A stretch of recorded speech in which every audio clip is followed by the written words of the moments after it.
नियोजन विभागाकडून राज्यातील 28,500 कोटींच्या रस्ते प्रकल्पावर चिंता व्यक्त केली गेलेली आहे। कारण रस्ते बांधकामांचा इतर कामांवर परिणाम होतोय का असा प्रश्न सध्या उपस्थित होतोय। 6,000 किलोमीटरच्या सिमेंट रस्ते बांधण्याच्या योजनेमुळे आर्थिक ताण आलेला आहे आणि त्याच्यामुळे ही चिंता व्यक्त होतीये। महाविकास आघाडीच्या काळातील बंद कामं आता पुन्हा सुरू करण्यात आली आहेत आणि या कामांचा परिणाम मात्र इतर कामांवर होतोय असा अंदाज आहे। प्रतिनिधी निखिल चव्हाण यांच्याकडून या सगळ्या संदर्भातले अपडेट्स आपण घेणार आहोत। निखिल, काय नेमकं या संदर्भातले तपशील आहेत? हा जर आर्थिक ताण इतर कामांवर येत असेल तर मग बऱ्याच गोष्टींमध्ये अडचणी निर्माण होत असतात।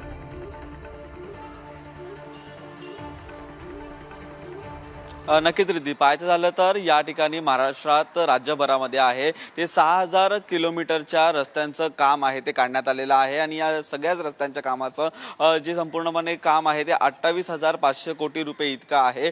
हे संपूर्णपणे काम आहे ते करत असताना एवढा मोठा निधी जर राज्य सरकार उपलब्ध करून देत असेल तर अन्य प्रकल्पावरती देखील त्याचा मोठा परिणाम होऊ शकतो असं देखील सांगण्यात आलेलं आहे। महाविकास आघाडीच्या काळामध्ये ही संपूर्णपणे कामं आहेत ती थांबवण्यात आलेली होती। म्हणजे 2017च्या काळामध्ये आहे तर ते देवेंद्र फडणवीसांचं सरकार असताना जवळपास 10,000 किलोमीटरच्या कामांचं हे संपूर्णपणे काम आहे ते कॉन्क्रीटीकरणाचं काढलेलं होतं। परंतु त्याच्यानंतर हा आर्थिक भार आहे तो सोसवत असल्या कारणामुळे महाविकास आघाडीच्या काळामध्ये ही कामं बंद करण्यात आली। परंतु आता पुन्हा ही कामं सुरू करण्यात आलेली असून 6,000 किलोमीटरची कामं ही सुरू करण्यात आलेली आहे। त्यासाठी 28,500 कोटी रुपये इतकं संपूर्णपणे निधी आहे तो लागणार आहे आणि त्याच्यासाठीच या ठिकाणी अर्थमंत्री अजित पवार असतील, त्यासोबतच सुधीर मुनगंटीवार असतील, या मंत्र्यांकडून देखील ह्या संपूर्णपणे जो प्रश्न आहे तो उपस्थित केलेला गेलेला होता। परंतु राज्य मंत्रिमंडळाकडून फेब्रुवारीमध्ये झालेल्या बैठकीमध्ये हा प्रस्ताव आहे तो मान्य करण्यात आलेला आहे।